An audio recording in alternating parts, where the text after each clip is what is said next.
Who knows? It's Chicago, man. It's always in motion, even when we're in quarantine.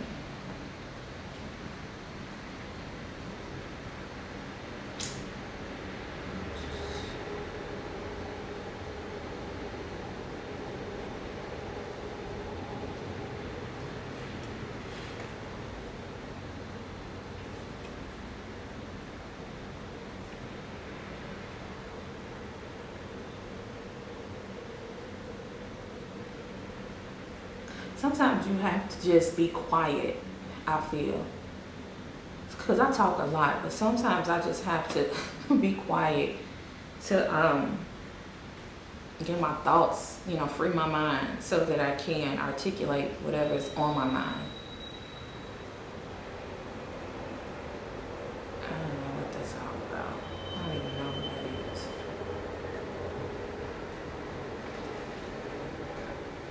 And I have the tendency too to have what do they call it? Like blabbermouth, blabbermouth syndrome. But I just be talking and saying anything, and I'll be like, oh, didn't mean to offend you. I'm sorry. I should shut up.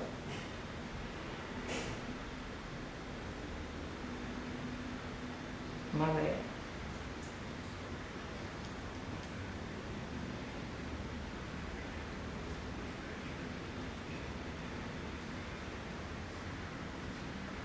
What y'all think about this mask wearing thing? Just curious. I'm gonna put the question out there. I'm gonna give my point of view real quick. I don't know if I should do that on here. Y'all probably tired of hearing about it, but I'm not gonna talk about it on my blog talk show. But I think it's a good thing. I think that most importantly, instead of thinking of it as a way of stopping yourself from getting the virus, you should think about, if you care, if you're a carrier and you're asymptomatic and you can pass it on to the people that are out there because they have to be, the frontline workers, cashiers. I was in a Dollar Tree, and it was an elder woman. I don't know if I said this publicly, but it was an elder woman working there. And I just felt so bad, like, why are you working? You shouldn't be here. And just, people like that have to be out there for whatever reason. Like, you don't know if that woman's husband is on medication and she's working a part-time job to get his prescriptions, or even like going to pick up fast food or something like that. The single mom who have to provide for her kids or whatever, or kids that she have at home. I mean, I don't want to be selfish and think that I could just be out here. I mean, I'm older, it's not old, not old, but I'm older too, so getting sick, and I'm a single mother, so getting sick isn't something that is anything that I would want to happen to me. But at the same time, I think I'm healthy. I believe that I'm healthy. My doctor said that I'm healthy. So, but I just, I can't get sick. But if I am like a carrier or something, I definitely don't want to pass it on to somebody who don't, like, first of all, is vulnerable to, have a compromised immune system because of age or underlying condition, or a person who have to get up and get out and take care of their kids, because if you have to sit down because you're sick, automatically that's you sitting down for 14 days. That's 14 days you're not making any money. So when I'm out, I make sure I wear one just to protect those people. I'm not selfish in my oh my God, my show started. So I was chatting with the camera on about the wearing a mask, but so since I'm started, just want to start by saying hello to everyone. I hope all is well. I hope everyone is great. It's been a season. I haven't been on for about three or 4 weeks, maybe a month now, and for a good reason. I've been preparing the magazine, preparing doing my work to get the magazine out, and it is out and live. I have been re-strategizing this show because I want to bring it to a place where the point of view is different. In the beginning, when I first came back, I came back this year after a few years of being on hiatus, and I was trying to figure it out and work it out. Now I'm very comfortable with doing the Blog Talk Radio show, so comfortable that like today I'm not even nervous when it starts. The show started and I didn't even realize it. I'm just talking to y'all or talking. Is there any y'all? Let me see. I don't know if it's anyone listening. But anyway, I was taking a break to think because, everybody deserves a break with this pandemic. It is what it is. We all deserve to take some time to kind of refocus. And I hope you all have done it as well, taking the time to just love on yourself, love on your family, refocus, mind your health, do what's best for your health and do what's best for your family, because we all have a different walk in life, and what's good for you may not be good for me.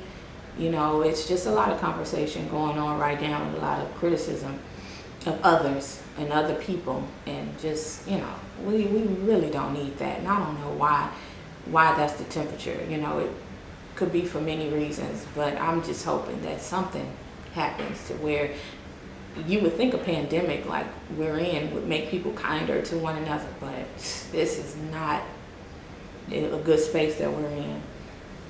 But anyway, I was getting the magazine ready to go out, and I forgot, I guess the last one I put out in 2017, right? So I guess I didn't realize how much work goes into that thing with editing. And like you all know, like I get stories and I get freelancers to write articles for me, and I publish them in the magazine. I try to get new talent and fresh, different voices, young voices, people who are, have degrees in areas and studies and careers in other areas, and to give their stories from their point of view. I'm always trying to switch it up and change it up, but this time I didn't do too much switching up and changing up. I used, I tried to get nurses' stories. I got one story and I got a bunch of promises, but I did not get a lot of stories for this issue. But I'm not done with that. That is something that I'm going to move over into another project that I'm working on, called 1P Love. It's 1P Love Foundation, and actually the idea came out of me reaching out, trying to get the stories of nurses. It's something I've been passionate about for a long time now, since college. And I think it's because I know so many people and women in the industry. And also, when I was working for American Medical Association, I had a conversation with someone in I don't remember if they were from the Nurses Association or if they worked for the Nurses Association, but they were just telling me some of the issues that nurses have in the field and some of the issues that they were working on, and that conversation always stuck with me. And I think I shared a story about seeing a nurse at church. A guy had passed out, and like she cleared the pews to help this man, and I never seen nothing like it in my life. I never seen anyone, other than for a mother for her child, I never seen anyone move like that to help someone. So I had decided to focus on that, so I'm shifting that as well. I'm keeping it, and I'm shifting it over to this other project that I'm working on that I'm not really ready to talk about. But if you're interested in finding out the little bit that I'm putting together on that, if you're interested, you can visit www.1plove.com. It probably will turn into .org at some point, but I have to get that registered and so forth. But the reason why I am here is because I want to talk about after the magazine release. So I released the magazine. I wanted to go live, and it didn't go too well. I figured out what I need to do. I need to upgrade my internet. I use AT&T Wi-Fi, and it's not the best for streaming. Apparently the speed, it worked for me early in the day, but I don't know what happened at the point when it was time for me to go live. I don't know if it was too many signals at that time. During the day, it was empty in the building. The later it had gotten, I guess, more people. I don't know if more people were using Wi-Fi. But anyway, I have to get a faster internet. And so I have someone coming out Tuesday to take care of that, to get me some solid internet for streaming. And so I think that my next one will be on point, because I've invested in the equipment so that it can be that way. So I'm going to just talk about the magazine a little bit. So like I said, I finished it. I released it on Friday night after I finished doing I did a recording, and it's on YouTube. And it's thundering, wow. But anyway, so I'm going to just run down some of the things that I talked about in the magazine, just, you know, to give you an understanding of what you're in for if you decide to visit www.onepurposemagazine.com to check it out. And then I'm going to end it by telling you what this show, the point of view of this show is going to be. So I started talking about coming out with the magazine, coming out with the book, and I was so excited. But the pandemic changed that a little bit for me. But the magazine is still out, the book is still